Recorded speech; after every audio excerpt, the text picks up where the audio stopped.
Vous entrez dans un monde où l'impossible devient réalité. Un lieu où les frontières de la peur n'ont plus de limites.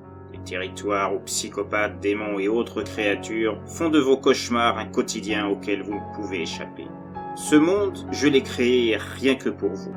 Entrez et venez affronter avec moi ce qu'il y a au-delà du portail, des histoires de l'autre monde.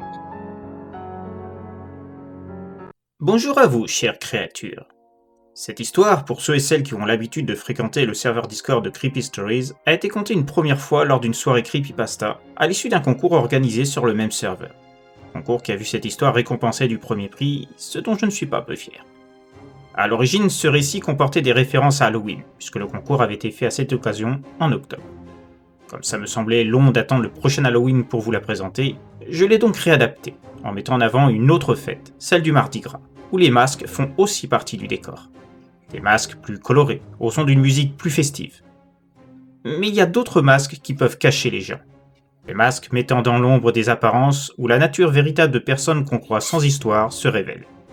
Au cœur de la Nouvelle-Orléans, dans le sud américain, la sorcellerie est très présente. Et quoi de plus normal de découvrir qu'une voisine en est une, avec des activités nocturnes sanglantes. Mais ce secret en cache un autre plus terrible, et qui va se montrer au cœur des territoires de l'autre monde. Fausses apparences. On a souvent tendance à dire que tout le monde porte un masque, afin de cacher sa vraie nature, ses véritables penchants. Et quoi de mieux que le jour du Mardi Gras, dont le défilé de chars de notre ville constitue le clou du spectacle, pour se dissimuler encore plus aux yeux de tous, utilisant d'autres masques, afin d'assouvir des plaisirs qu'on n'ose pas montrer au grand jour habituellement, et faisant suite à un mois de carnaval. Ce jour, encore plus que ceux précédents, où les excentricités de tout ordre sont autorisées, nous fait devenir quelqu'un d'autre, et fait partie des priorités de la fête.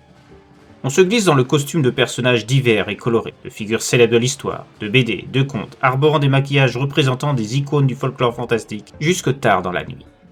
Ce jour où chacun montre un autre visage de soi, nimbé dans les lumières parsemant les rues et les chars, au rythme de la musique festive s'invitant même dans les maisons, et faisant danser toutes les classes d'âge aux fenêtres. Un jour où la joie se lit sur les lèvres pour des dizaines, des centaines d'enfants et d'adultes à travers la ville, mais aussi dans des dizaines d'autres. Le Mardi Gras occasionnant de multiples fêtes sur tout le territoire américain, au rythme des groupes musicaux, des artistes et stars de la TV, du cinéma et autres. Mais il existe aussi des situations où certaines personnes se cachent derrière d'autres façades et craignent le faste du Mardi Gras, sa chaleur, sa frénésie.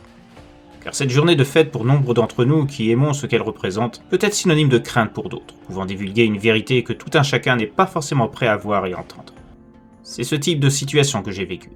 Je vous rassure, je ne suis pas ce type de personne que j'ai évoqué jusqu'à maintenant, mais j'ai découvert le vrai visage de l'un d'entre eux, après que celui-ci a réussi à nous tromper tous, nous, les habitants de ce petit quartier tranquille de notre ville de la Nouvelle-Orléans. Ou plutôt, celle-ci, car il s'agit d'une femme, la plus insoupçonnable de notre quartier. Pour que vous compreniez la situation, il faut savoir que notre quartier est régi par une association, qui assure des fonctions diverses pour le bien-être de tous. Cela va de l'organisation de fêtes conviviales, où tout un chacun est convié, à celui d'entraide entre voisins pour des tâches de tout ordre. Que ce soit pour des procédures administratives, judiciaires, des conseils dans des domaines aussi variés que le jardinage, la mécanique, l'entretien des boiseries, la manière de colmater une fuite d'eau au sein de sa cave. Ainsi qu'un système de surveillance envers qui n'importe quel habitant du quartier peut faire appel en cas de soupçon d'action malveillante sur une personne en particulier et pouvant nuire à la tranquillité et la sécurité de tous. Au sommet de cette association, que l'on désigne plus familièrement sous la désignation de Comité de Lower Garden District, le nom de notre quartier, il y a Candy Knox. Une femme extraordinaire, le cœur sur la main, toujours prête à sacrifier ses propres plaisirs, ses moments de détente, pour venir en aide à tous ceux ayant besoin de ses paroles rassurantes, de ses conseils avisés, de son accompagnement dans des moments difficiles, tels qu'un enterrement, ou une visite à l'hôpital pour un proche. Depuis 12 ans qu'elle officie au sein de ce comité, je l'ai toujours vue comme une présidente aimée et appréciée de tout un quartier. Pratiquement l'équivalent d'une sainte.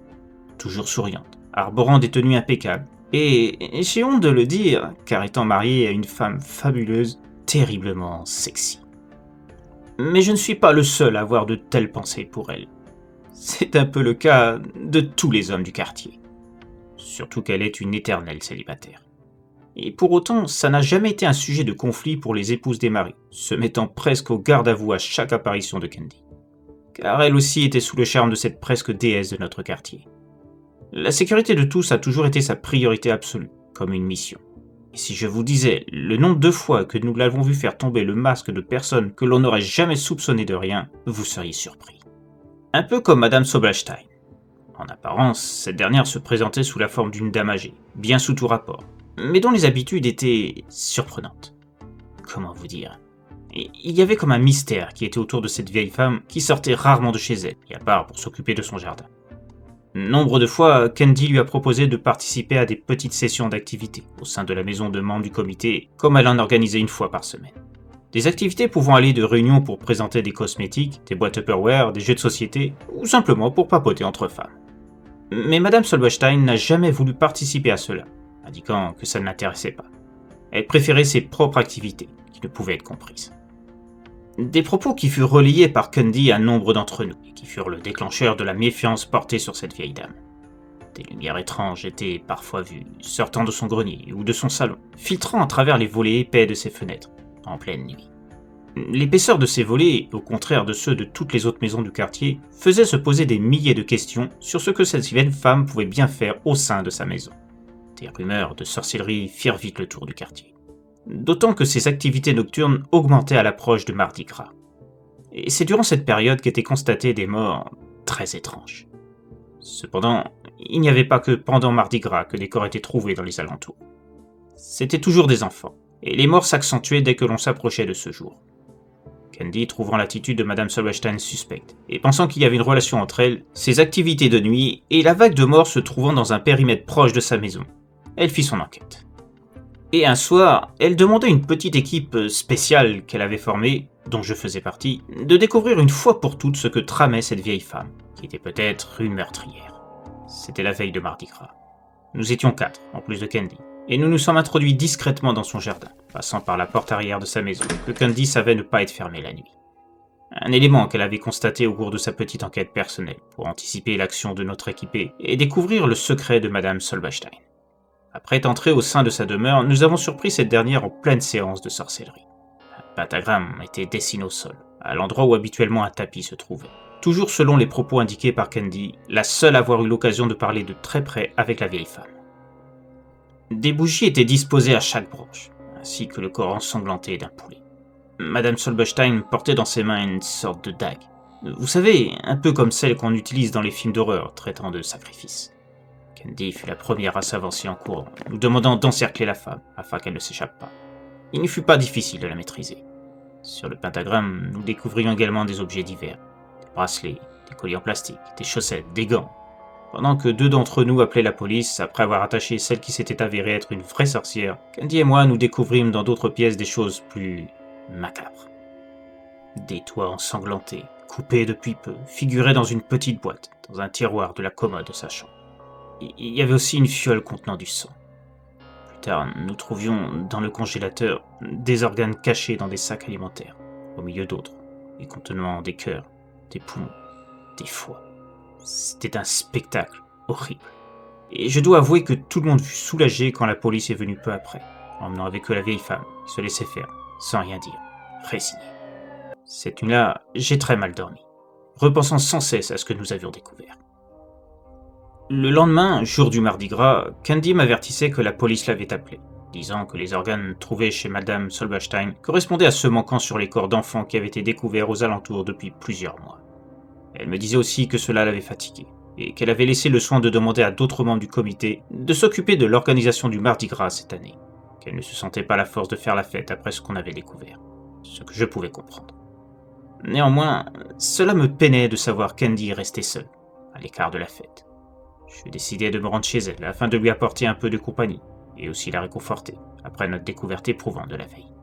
J'en avais parlé à mon épouse et elle m'avait donné son consentement. Pendant que tout le monde fêtait Mardi Gras dans les rues, je me dirigeai donc vers la maison de Candy et entrai, celle-ci n'ayant pas répondu après que j'ai sonné plusieurs fois à la porte d'entrée. C'était la première fois que j'entrais chez Candy, à dire vrai. Je me sentais un peu gêné de cet acte.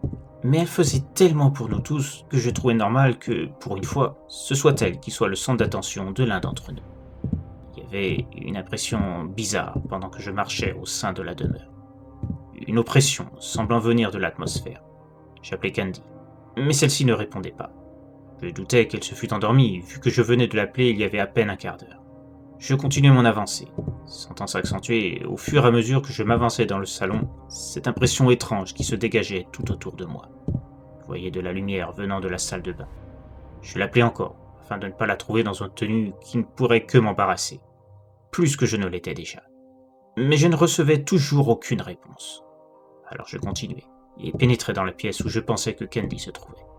Et comment dire, je ne m'attendais vraiment pas au spectacle qui s'offrait à moi. En face de moi, me fixant comme si j'étais de la viande à découper, je voyais Candy. Enfin, une partie d'elle seulement. Elle s'était en partie transformée en une sorte de créature à la peau écailleuse. La moitié de son visage comportait la même texture.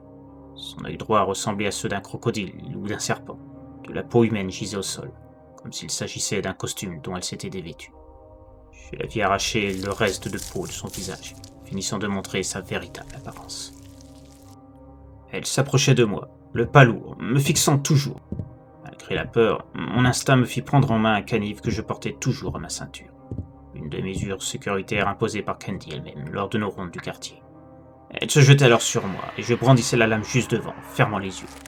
J'entendais alors un bruit sourd, celui d'un corps tombant au sol. Je rouvrais les yeux et voyais le monstre qui avait été Candy agonisé, la gorge transpercée, son sang d'un vert presque fluorescent coulant sur le carrelage. Profitant de mon aubaine, je courais à vive allure dans la maison, sortant dehors. Le lendemain, après que, remis de cette expérience, j'eusse appelé la police, exposant mon incroyable découverte, des agents du FBI vinrent à la maison. Ils me firent signer un document où j'acceptais de ne rien dire de ce que j'avais vu concernant Candy. Ils m'apprirent que celle-ci n'était pas la Candy que tout le quartier connaissait.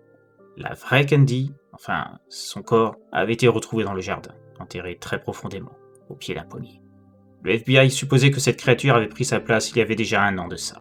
Cela correspondait au moment où ils avaient perdu la trace de ce qu'ils appelaient un reptilien. Des créatures pouvant prendre une apparence humaine, mais dont la véritable forme, sans qu'ils sachent pourquoi, se révélait le soir du Mardi Gras. L'excuse de la fatigue venait du fait qu'elle savait que sa nature allait être révélée si elle se montrait aux festivités. La fausse Candy était au courant que Madame Soberstein avait découvert sa vraie identité. Cette dernière était vraiment une sorcière, et si elle possédait des objets des enfants qu'elle connaissait tous, c'était pour trouver des preuves, par l'occultisme et le vaudou, que Candy n'était pas ce qu'elle semblait être. En revanche, les organes dans le congélateur et ailleurs avaient dû être déposés par la créature, afin de la faire accuser des meurtres, et ainsi l'empêcher de révéler la vérité. Cette même vérité que j'avais apprise parce que j'avais voulu donner du réconfort à celle que je pensais être notre Candy qu'on aimait tant, et qu'on ne verrait plus jamais. Après ça, mon épouse et moi avons déménagé, loin d'ici, selon les conseils des hommes du FBI qui se chargeraient de nous donner une autre identité et une nouvelle vie. Je ne verrai plus jamais Mardi Gras de la même façon après cette expérience, voyant sans cesse le visage de la créature qui avait pris la place de Candy. J'espère qu'un jour je parviendrai à mettre ça derrière moi et retrouverai goût à Mardi Gras. Les reptiliens font partie des mythes de créatures qui apparaissent régulièrement dans plusieurs pays. Créatures aux aspects de lézards la plupart du temps. Elles se cachent en revêtant l'aspect de personnes dont elles ont volé l'identité et utilisant des subterfuges, comme de la peau humaine, qui est parfois celle de la personne à qui elles se sont substituées pour se fondre dans la foule. On sait peu de choses sur la réalité de ces créatures, mais de nombreux témoignages sur elles, et qui plus est sur divers continents, font de ce mythe quelque chose d'aussi courant que le sont les vampires ou les loups-garous. Suivant le pays ou la région, leur aspect peut être légèrement différent. Peau verte et écailleuse pour certains, grise et granuleuse, voire lisse, comportant des épines dans d'autres. Les reptiliens semblent avoir des races aussi variées que le sont ceux ou celles prétendant en avoir vu, après qu'ils aient enlevé la peau humaine les dissimulant. Un mythe qui a été utilisé dans la série V, devenue culte au fil des ans. À l'origine une mini-série, et ayant bénéficié d'un remake il y a quelques années. Série où les reptiliens sont des envahisseurs ayant une technologie très poussée et se servant des humains comme esclaves, comme nourriture, ayant fait découvrir un certain Robert Englund, futur Freddy Krueger, dont le rôle du gentil Willy est connu de tous. Mythe, création de toutes pièces, réalité, difficile comme toute histoire de ce type de se prononcer avec exactitude. Toujours est-il que les reptiliens font partie des figures courantes des témoignages de personnes ayant été en contact avec des créatures venues d'ailleurs, à l'intelligence et la technologie suffisamment poussées pour parvenir à tromper nombre de personnes. Tout comme celui de cette histoire l'a fait en prenant l'apparence de Candy Knox.